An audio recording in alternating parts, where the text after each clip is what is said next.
ബാത്തിൽ നീ സ്വീകരിക്കരുത്, ആര് കൊണ്ടുവന്നാലും ശരി ബാത്തിൽ സ്വീകരിക്കാൻ പറ്റൂല. ഉമർ ഇബ്നു അബ്ദുൽ അസീസ് റളിയല്ലാഹു തആല അൻഹു ഭരണസാരഥ്യം ഏറ്റെടുത്തിരിക്കുന്നു.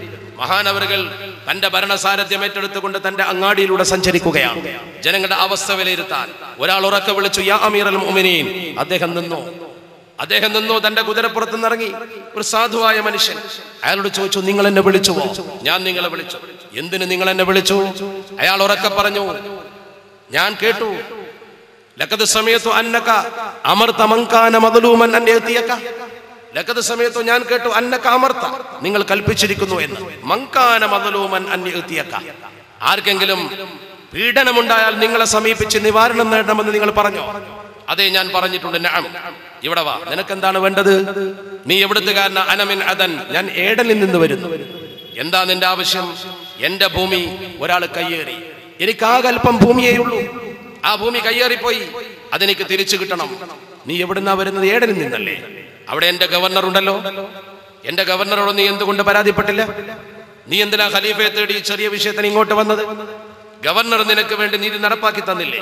ഇല്ലെങ്കിൽ ഗവർണർ കുറ്റക്കാരനാണ്, ഗവർണർക്കെതിരെ നടപടി വരും, ഉറപ്പാണ്.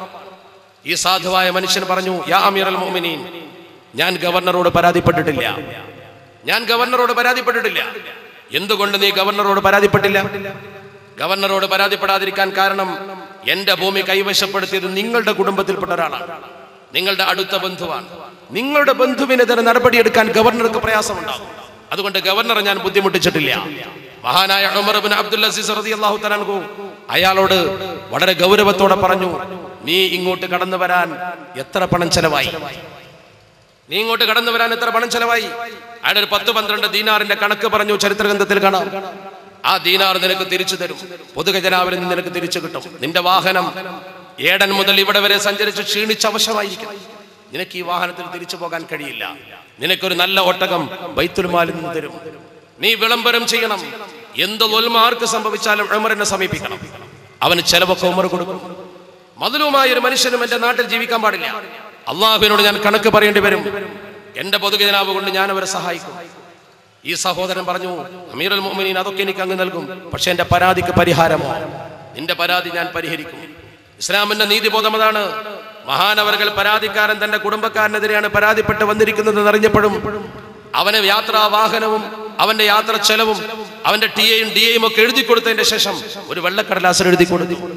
അദ്ദേഹത്തിന്റെ ഖിലാഫത്തിന്റെ മുദ്ര വെച്ചുകൊണ്ട് എഴുതി കൊടുത്തു.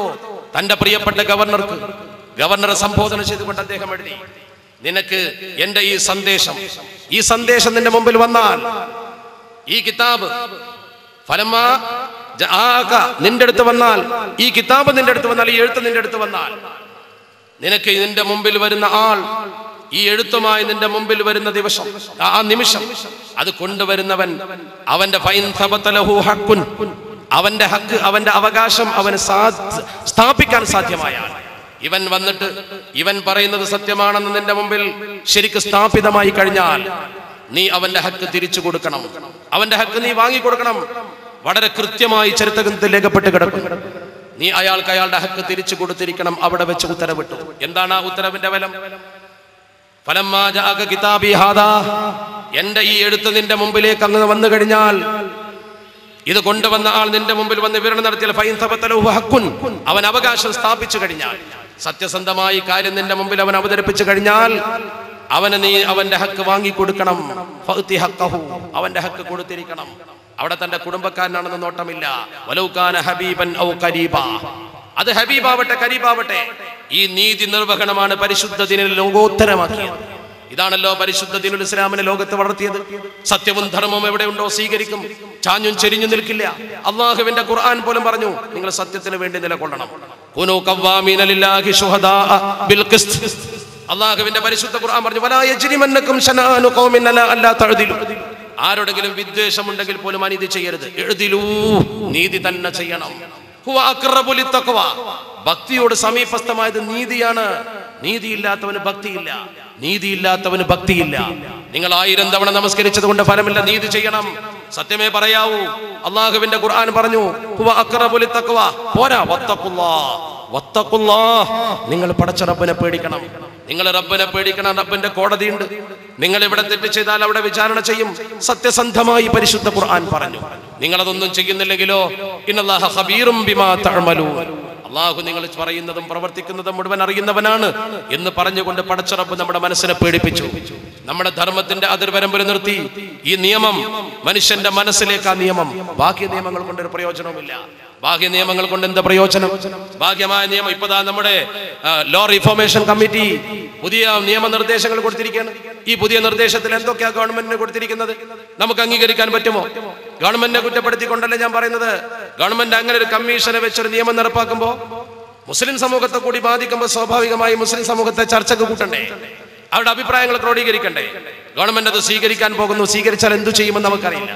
ഈ ഗവൺമെന്റിന്റെ ഇതപ്പര്യം നമ്മുടെ നടപടിക്രമം അനുസരിച്ചുകൊണ്ട് ഈ ലോ റിഫോം ചെയ്യുന്നത് ഒരു പക്ഷേ അവർ നടപ്പിലാക്കിയെന്ന് വരാം. അവിടെ നോക്കൂ നിങ്ങൾ, ബഹുഭാര്യത്വത്തിന് കർശന നിർദ്ദേശം.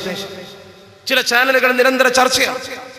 ഈ റിപ്പോർട്ട് കൊടുക്കാൻ കൃഷ്ണയ്യർ മുന്നോട്ട് വരികയും അദ്ദേഹം ചാനലിൽ ഒരു അഭിമുഖം കൊടുക്കുകയും ചെയ്ത ശേഷം ചാനലിൽ ചർച്ചകളുടെ പൊടിപൂരമാണ്. എല്ലാ ചർച്ചകളിലും മുഴച്ചു നിൽക്കുന്ന എന്താ? മുസ്ലിം സമൂഹം ഇതിനെ എതിർക്കുന്നു, ബഹുഭാര്യത്വം. കേട്ടാൽ ചർച്ച ചെയ്യുന്നവൻ നമ്മൾ സമൂഹത്തെ മുഴുവൻ ബഹുഭാര്യത്വത്തിന്റെ ആളുകളാക്കി മാറ്റിയതുപോലെ, മുസ്ലിം സമൂഹം മുഴുവൻ ബഹുഭാര്യത്വത്തിൽ അധിഷ്ഠിതമായ ചിന്താഗതി പുലർത്തുന്ന പോലെ, ബഹുഭാര്യത്വം മുസ്ലിങ്ങൾക്ക് ഒഴിച്ചുകൂടാൻ പറ്റാത്ത ഏർപ്പാട് പോലെ. സത്യത്തിൽ അങ്ങനെയല്ലല്ലോ. അള്ളാഹുവിന്റെ പരിശുദ്ധ ദീനുൽ ഇസ്ലാം ബഹുഭാര്യത്വത്തിന് നിയന്ത്രണങ്ങൾ വെച്ചു എന്നതല്ലേ ശരി? ലോകത്ത് അനിയന്ത്രിതമായിരുന്നില്ലേ ബഹുഭാര്യത്വം? നമ്മുടെ നാട്ടിൽ പോലും പുലപ്പേടിയും താലികെട്ട് കല്യാണവും നിയോഗം പുത്രകാമേട്ടി യോഗവും സംബന്ധവും എന്തൊക്കെ ഉണ്ടായിരുന്നത്? പിറക്കുന്ന കുഞ്ഞിന് അവകാശം പോലും കൊടുക്കാത്ത സംബന്ധത്തിലൂടെ ജനിക്കുന്ന കുഞ്ഞുങ്ങളെ വന്യാധീനപ്പെടുന്ന തമ്മാടുത്ത് നമ്മുടെ നാട്ടിലില്ലായിരുന്നോ? അള്ളാഹുവിന്റെ പരിശുദ്ധ ദീൻ അഷ്റഫുൽ ഖൽഖ് മുഹമ്മദ് മുസ്തഫ സ്വല്ലല്ലാഹു അലൈഹി വസല്ലമ തങ്ങളിലൂടെ അറേബ്യ ലോകത്തുണ്ടായിരുന്ന അനിയന്ത്രിതമായ ഭാര്യമാരെ വെച്ചുകൊണ്ടിരിക്കുന്ന ഏർപ്പാടിനെ 4 മതി എന്ന് പറഞ്ഞു. പോരാ, ഒരു ഭാര്യയെ ഒരുത്തൻ വേൾക്കണമെങ്കിൽ പോലും നിയമവും നിബന്ധനയും വെച്ചു. മനിസ്തത്വഅ മിൻകുമുൽ ബാഅത ഫല്യതസവ്വജ്. നിനക്ക് ചെലവിന് കൊടുക്കാൻ കഴിയോ? ഒരു പെണ്ണ് കെട്ടി. 2 അല്ല, 1. നിനക്ക് ചെലവിന് കൊടുക്കാൻ കഴിയുമെങ്കിൽ ഒരു പെണ്ണ് കെട്ടിക്കോ. അള്ളാഹുവിന്റെ പരിശുദ്ധ ദീൻ. ആ പെണ്ണ് കെട്ടുന്ന ഏർപ്പാടിന്റെ ഗൗരവമോ എത്ര വലിയ ഗൗരവമാണത്! നിങ്ങളോർക്ക്, ഒരു പുരുഷനും ഒരു സ്ത്രീയും നിശ്ചിതമായ മഹർ കൊടുത്തുകൊണ്ട്, നിശ്ചിത വചനങ്ങൾ ഉദ്ധരിച്ചുകൊണ്ട്, സാക്ഷികളുടെ സാന്നിധ്യത്തിൽ എടുക്കുന്ന കരാർ വഖദ് അഖദ്ന മിൻകും മീസാഖൻ ഗലീളാ. വഖദ് അഖദ്ന മിൻകും മീസാഖൻ ഗലീളാ. ഗൗരവ പ്രതിജ്ഞയാണ് അവർ വാങ്ങിയിരിക്കുന്നത്. ഗൗരവ പ്രതിജ്ഞ, ചെറിയ കാര്യമല്ല, വളരെ ഗൗരവതരമായ പ്രതിജ്ഞ. ആ പ്രതിജ്ഞയെ കുറിച്ച് റസൂലുള്ളാഹി തങ്ങൾ നമ്മളെ ഒന്നുകൂടി ഓർമ്മിപ്പിച്ചു. എന്ത്? അഹഖുശ്ശുറൂതി അൻ യൂഫിയ ബിഹി മസ്തഹ്ലൽതും ബിഹിൽ ഫുറൂജ്. എന്താണ് ആ വാക്ക്? അഹഖുശ്ശുറൂത്, ഹഖല്ല അഹഖ്. അഹഖുശ്ശുറൂതി അൻ യൂഫിയ ബിഹി, ഒരു മനുഷ്യൻ പാലിക്കപ്പെടേണ്ട കരാറിൽ വെച്ച് ഏറ്റവും കടപ്പെട്ട കരാർ. മസ്തഹ്ലൽതും ബിഹിൽ ഫുറൂജ്, ലൈംഗിക ബന്ധം അനുവദനീയമാക്കുന്ന കരാറാണ്. അത് ചില്ലറ കരാറല്ല. ആ കരാർ ലംഘിക്കാൻ പറ്റില്ല. അതുകൊണ്ട് തന്നെ അള്ളാഹുവിന്റെ പരിശുദ്ധ ദീൻ അതിന് നിബന്ധനകൾ വെച്ചു. പക്ഷേ ഒരു പുരുഷൻ ഇണയായി ജീവിക്കുന്ന ഭാര്യയിൽ നിന്ന് ഒരു കുഞ്ഞിനെ പിറന്നു കാണാത്ത ഗതികേടിലെത്തിയാൽ, അല്ലെങ്കിൽ ആ സ്ത്രീ വന്ധ്യയാണെങ്കിൽ, അല്ലെങ്കിൽ പെൺകുഞ്ഞുങ്ങളെ മാത്രം പ്രദാനം ചെയ്യുന്നവളാണെങ്കിൽ, അല്ലെങ്കിൽ അവളെ നിത്യരോഗിണിയായി അവശയായി അവളെ പോലും പരിപാലിക്കാൻ ഒരാൾ ആവശ്യമുള്ള ഘട്ടം വരുമ്പോ രണ്ടാമതൊരു വിവാഹം കഴിക്കാൻ ഇസ്ലാമിൽ അനുമതിയുണ്ട്. അള്ളാഹുവിന്റെ പരിശുദ്ധ ഖുർആൻ പറഞ്ഞു, വൈൻ ഖിഫ്തും, നിങ്ങൾക്ക് ഭയമുണ്ടോ, അല്ലാ തഅദിലു, നിങ്ങൾക്ക് നീതി പാലിക്കാൻ കഴിയില്ലെന്ന ബോധമുണ്ടോ, ഫവാഹിദ, ഒരു വിവാഹം കഴിച്ചാൽ മതി. ഇസ്ലാം തന്നെ നിബന്ധന വെച്ചിട്ടുണ്ട്. പക്ഷേ കൃഷ്ണയ്യർ നിയമജ്ഞനാണ്, പണ്ഡിതനാണ്, മുൻ നിയമമന്ത്രിയാണ്. അദ്ദേഹം വെച്ച നിയമം എന്താണ്? ജസ്റ്റിസ് കൃഷ്ണയ്യർ, അദ്ദേഹം സഹപ്രവർത്തകരും വെച്ചത് ആദ്യ ഭാര്യയുടെ സമ്മതം വേണം. അത് ശരീഅത്തിലില്ലാത്ത കാര്യമാണ്. കോടതിക്ക് ബോധ്യപ്പെടണം, അതും ശരീഅത്തിലില്ലാത്ത സംഭവമാണ്. ലോകത്തെ സകല മതങ്ങളും ഇത് അനുവദിച്ചതാണ്. വന്ധ്യാട്ടമേതി വേദ്യാബ്ദേ ദശമേതു മൃതപ്രച. ഹൈന്ദവ ദർശനം പറഞ്ഞു, വന്ധ്യാട്ടമേതി വേദ്യാബ്ദേ, നിന്റെ ഭാര്യ വന്ധ്യയാണെങ്കിൽ 8ാമത്തെ വർഷം നിനക്ക് വേൾക്കാൻ വേറെ വിവാഹം. ദശമേതു മൃതപ്രജ. മൃതപ്രജ, ഭാര്യ പ്രസവത്തിൽ കുഞ്ഞുങ്ങൾ മരിക്കുക എന്നുള്ള രോഗമുണ്ട്. പ്രസവിക്കുമ്പോൾ കുഞ്ഞുങ്ങളൊക്കെ മരിച്ചു, ഒറ്റ കുട്ടി ജീവനോടെ ഇരിക്കുന്നില്ല. അങ്ങനെയാണെങ്കിൽ ദശമേതു 10ാം വർഷം നിനക്ക് പുനർവിവാഹമാകാം. മനുസ്മൃതി പറഞ്ഞതാണ്.